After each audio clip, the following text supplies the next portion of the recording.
The Navarra farm in Sparks, Nevada. The cows have been slaughtered. The cows have been slaughtered. That's melon. Dami pang kamatis. Marami pa yan. Grabe. Kaya gamitin yung kamatis mo ito. At yung iba, ipipreser mo. Ano dapat? Hindi, pinamigay ko nga yung iba eh. Hindi, magpipreser ko pagdating ng winter. There's tomatoes,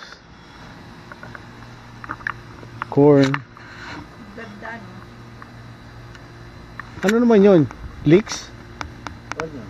Onion. Ito Tapos yung garlic eh. Kaya nga, oo nga eh. Yung bunga ng melon, ang laki. Ito. Ito. Cute. Ang galing ano. Sigurado matamis yan. Sana. Kasi ano,